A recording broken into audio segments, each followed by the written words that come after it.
Salam hörmətli tamaşaçılar. İctimai televiziyanın canlı efirində 2009-cu ilin martın 18-nə təyin edilmiş referendumda, yəni ümumxalq səs verməsində referendum üzrə təşviqat qrupları üçün ayrılmış ödənişsiz efir vaxtıdır. Respublikaçılar Təşviqat qrupundan Səlahiyyətli nümayəndə İsa Qəmbər, buyurun. Hörmətli tamaşaçılar, mənim əziz bacılarım və qardaşlarım, hamınızı salamlayıram.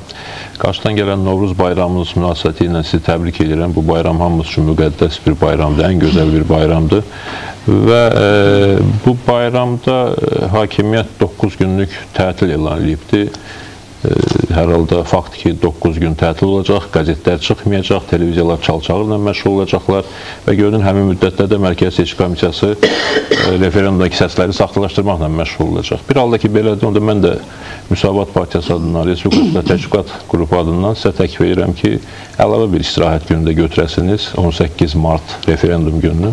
Həmin gün referendumda seçki məntəqələrində getməyə ehtiyac yoxdur. İstirahət edin. Bir-birinizin evinə qonaq gedin, işləriniz varsa işlərinizi həll edin.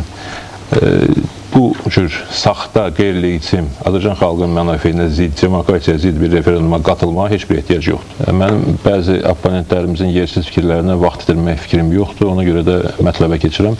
Biz, bəli, sizləri 18 martda seçki məntəqələrinə gəlməməyə, referendumda səs verməməyə çağırırıq. Bunun konkret səbəbləri var.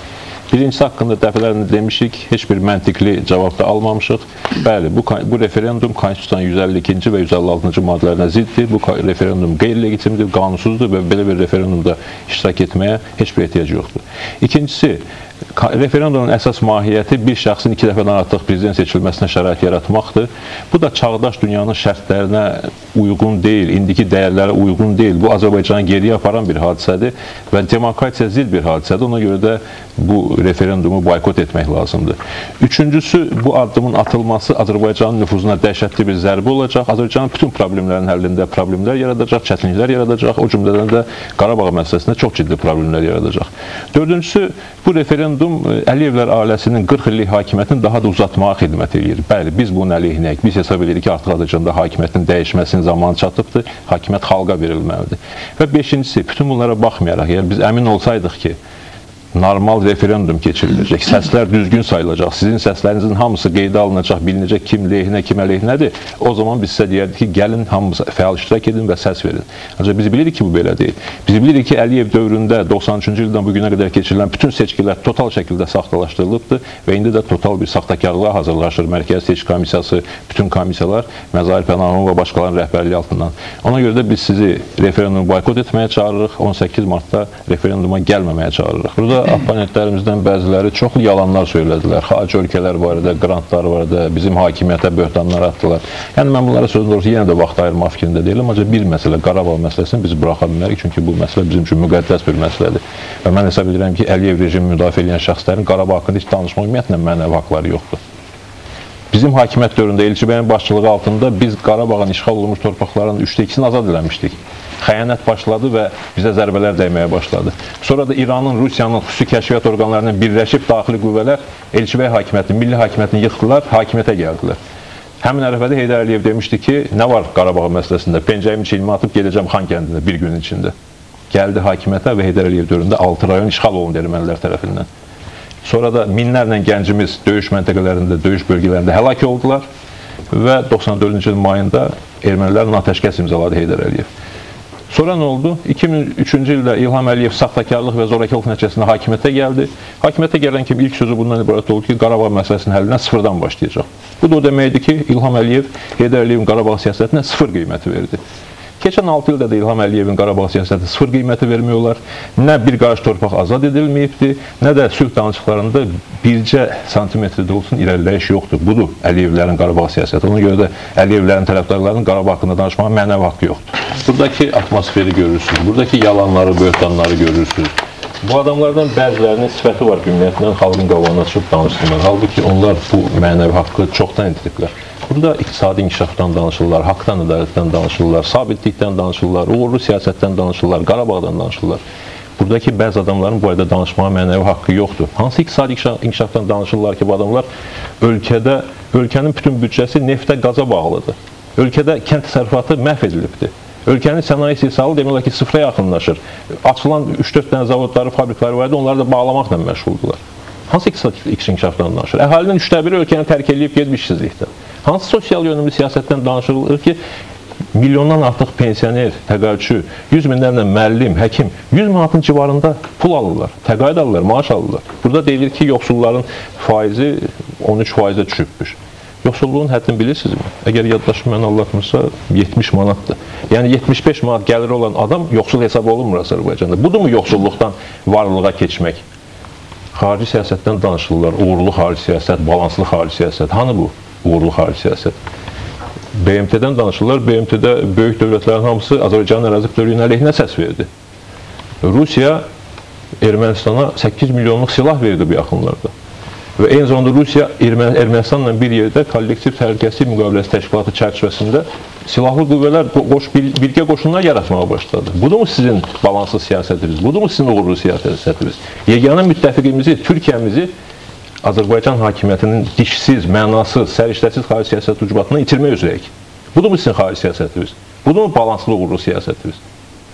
Sabitlikdən danışırlar. Hansı sabitlikdən sizin haqqınızda danışmalı?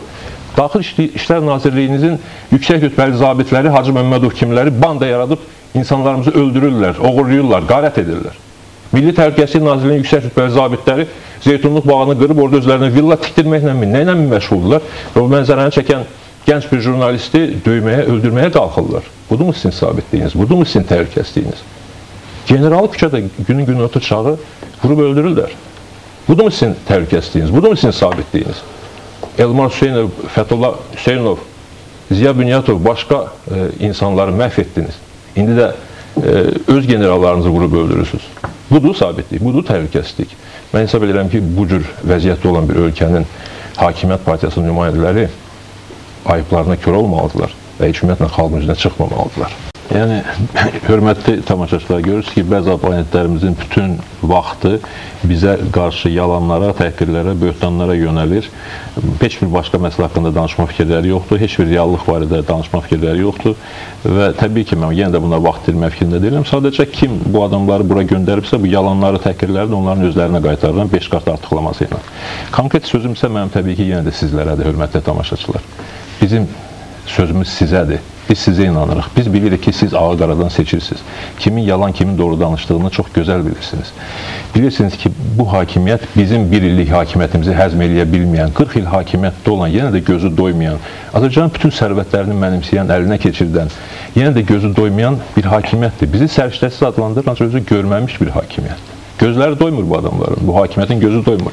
Və indi də 40 illik hakimiyyətlərindən gözləri doymayıb, hakimiyyətlərini artırmaq istəyirlər, uzatmaq istəyirlər. İşləri, gücləri bir illik milli hakimiyyəti tənqid etməkdir. O bir illik hakimiyyət ki, Böyük Məhəmməd Əmin Rəsulzadənin qurduğu Cumhuriyyətin yolunu davam elətdirirdi. Bir il ərzində torpaqlarımızın böyük bir qismini işğaldan azad etdik. Test üsulu ilə imtahanlar tətbiq etdik ki, bugünə qədər də kasıb küsubun uşağı oxuyurlarsa universitetlərə daxil ola bilirlər. Ordunu qurmağa başladıq, milli valyutanı tətbiq etdik, Rus ordusunu Azərbaycandan çıxartdıq. Saymaqla qutarmaz, bu işləri bizim hakimiyyət bir ildə görübdür. Bizim hakimiyyətin bir ildə gördüyünü Heydər Əliyev hakimiyyəti 40 ildə də Azərbaycan xalqına verməyibdir və verə də bilməzdir. Çünki bu hakimiyyəti yalnız öz maraqları düşündürür. Xalqın maraqları yox, ölkənin maraqları yox. Ona görə də mənim sözüm sizədir. Bu hakimiyyət qorxu mühiti yaradıbdır. Hakimiyyət gözəl bilir ki, siz həqiqəti bilirsiniz. Hakimiyyət gözəl bilir ki, siz nəyin necə olduğunu çox gözəl bilirsiniz. Ancaq hakimiyyət qorxu mühiti yaradıbdır. Hakimiyyət zor mühiti yaradıbdır. Polisi ilə, daxili qoşunları ilə, MTN ilə, başqa qüvvələri ilə, qeyri-rəsmi quldur dəstələri ilə zor mühiti yaradıb, qorxu mühiti yaradıbdır. Hakimiyyət buna arxayındır. Arxayındır ki, yenə də referendumda saxtalaşdıracaq və istədiyi rəqəmləri elan edəcək. Ona görə də bugün ən doğru yol 18 martda referenduma gəlməməkdir. Biz Böyük Məhəmməd Əmin Rəsulzadənin qurduğu respublikamızı qorumalıyıq. Biz Əliyevlərin krallıq qurmaq, monarxiya qurmaq, sülalə hakimiyyətini uzatmaq niyyətlərinə yox deməyə özümüzdə güc tapmalıyıq. Və mən inanıram ki, Azərbaycan xalqı, sizin hər biriniz özünüzdə buna güc tapacaqsınız. Bu yalanlar yenə də davam edir bəzi oponentlərimiz tərəfindən. Hamıya bəllidir ki, 2000-ci ilin parlament seçkilərində də Müsavat Partiyası seçkidə qalib gəlibdir, 2003-cü prezident seçkilərində də biz qalib gəlmişdik. Səsləri nə cür sayırlar bu adamlar, bu yalancılar sizə çox gözəl bəllidir. Ona görə də mən inanıram ki, siz 18 martda düzgün seçim edəcəksiniz. Bugün müsavatçılıq ideyası ilə bolşevizm ideyası arasında seçim etmək lazımdır.